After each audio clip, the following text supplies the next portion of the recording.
I speak in the name of the Holy and Undivided Trinity, Father, Son, and Holy Spirit. Amen. Y'all, in this morning's gospel message, we have a lot going on. Jesus had just arrived, went to the mountain, and sat down.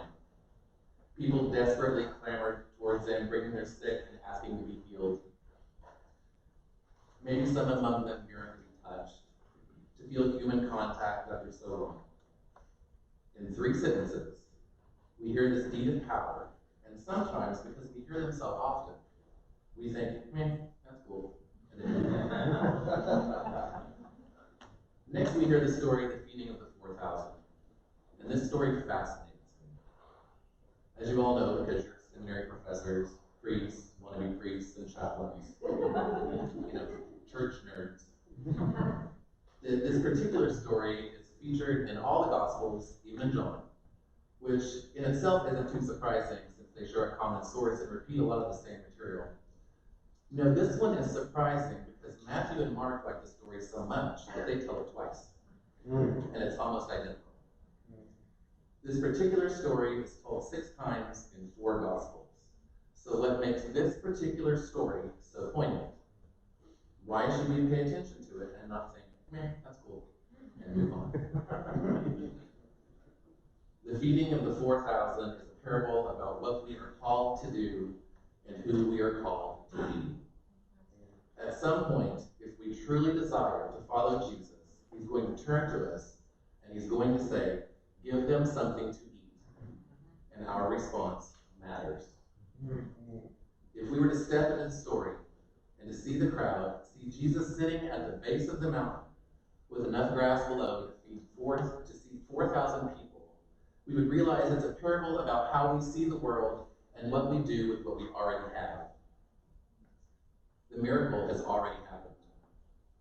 God created something out of nothing. He has created a world out of nothing, a dark void with the breath of God hovering over the dark waters. Everything around us, here in this chapel, we're sitting under a mountain by the Sea of Galilee, was created from nothing. It was created from chaos. Everything we have comes from God and will return to God. God provided something out of nothing, just as he did by providing manna to the Israelites in the wilderness, but we have to look closely at the text because this story is different. In this case, there already was something. 7 barley loaves and a few fish. He took what was already there. He draws out the resources that were already available to the community. Give them something to eat. The disciples can see that there's not enough food for everyone, and they point out, where are we going to get enough bread? They're hedging because they're afraid. They're trapped at looking at the situation from one angle, the angle of scarcity. Jesus shifts their perspective, though. What Jesus shows us is that whatever we have, whatever God has already given us, is always enough.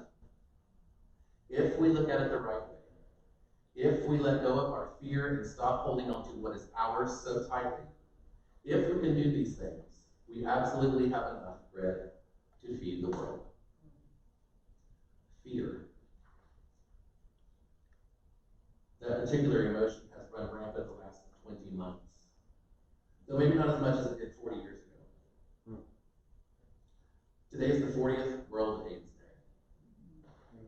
In July 1981, on page 20 of the New York Times, an article entitled, "Rare Cancer Seen in 41 Homosexuals," was published.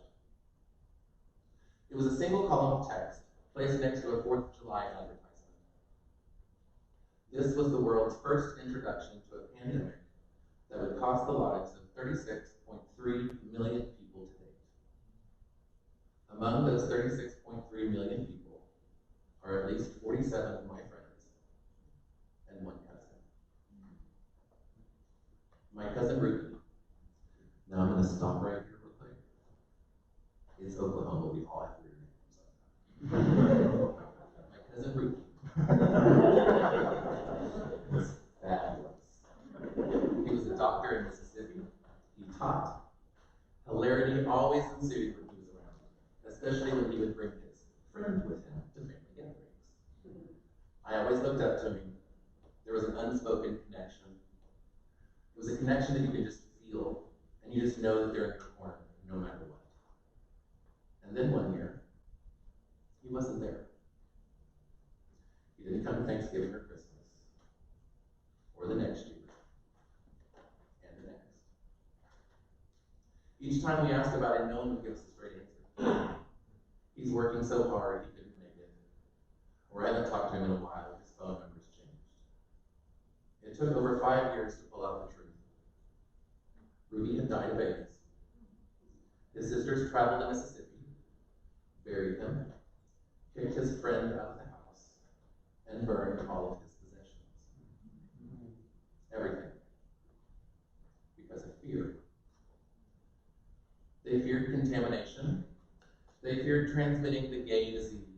They feared what people would think, and they still do. This is just one of countless instances where family and friends, even total strangers, treated human beings as if their lives were worthless. As if their dignity as a human being was in question, all because of a virus flowing through their veins.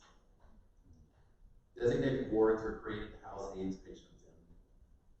Politicians floated the idea of putting gay people in camps. Food was left outside hospital doors. Funeral homes refused to take those bodies who could no longer handle the war that raged on inside of them, leaving them vulnerable to disease where the common cold could prove fatal. In the beginning, no one knew what was happening. It was a gay disease. It was a disease that showed no signs of invading your body. Eventually, large cancerous lesions would appear. It was a type of cancer that attacked older bodies that have lived their life, decades worth of life, not those who are barely old enough to drink. It was a time when gays had marked a milestone in achievements. Stonewall wasn't that long before. It rallied the community and my cousin to proclaim from the streets that their sexuality wasn't something to be ashamed of. Harvey Milk was elected to the San Francisco Board of Supervisors and soon after shot and killed by another fellow supervisor. Progress was on the horizon, yet as someone put it, gay men were literally falling out of the closet and into their graves. Progress stopped, and fear set in. Give them something to eat. Today's gospel story is so important and necessary because it's Eucharistic. Jesus sat down and broke bread many times during his ministry, not just that one time in the upper room. We should remember that the Last Supper is not the only Eucharistic feast in the Gospels. Every time Jesus broke bread with others, it was in Thanksgiving, which is what Eucharist means. Jesus follows the same pattern in the First Supper as he does in the Last Supper later on. He takes the bread, looks up to heaven, blessed, broke, and gave. Take, bless, break, and give. These are the actions of a Eucharistic feast. Jesus wants us to take what we have, no matter what it is, whatever is already here, bless it, and give it to God. We should then break it open, divide it up, and give it away so everyone can benefit. We are to do this joyfully so that all have enough. Jesus does this with bread each time he shares a meal, and he also does it with his life. He lives it for God, breaks it open, and gives it to us. We are called to do the same with our own lives. Give them something to eat. Fear holds us back from participating in the Eucharistic action. Praying that God will feed the hungry and clothe the naked is not enough. God needs us to participate in this Eucharistic action, but it's difficult to do because breaking can be painful. If we are true followers of Jesus Christ, we risk being broken. Actually carrying a meal inside a hospital room despite the lesions on their body for someone who is hungry. Holding a person's hand, someone who no longer has their family because of who they love, can sometimes break our own hearts. It would be easier to stay safe, where we didn't have to face that reality, but we can't. We have been commanded to give them something to eat. We have been commanded to take that hospital tray into the room. We have been commanded to hold their hand, and we have been commanded to respect their dignity no matter what. And we should, because the same breath that hovered over those dark waters of creation lives in each of us. As we come to the table today, I pray that we remember those who have no one to remember. I pray you take the memory of these people and carry it with you into your ministry, to speak for those who cannot, and to bring hope when it seems hopeless. Remember the stories, and remember these white-robed martyrs, never forgetting that we are called to be martyrs ourselves. We are called to be broken so that we may give. Take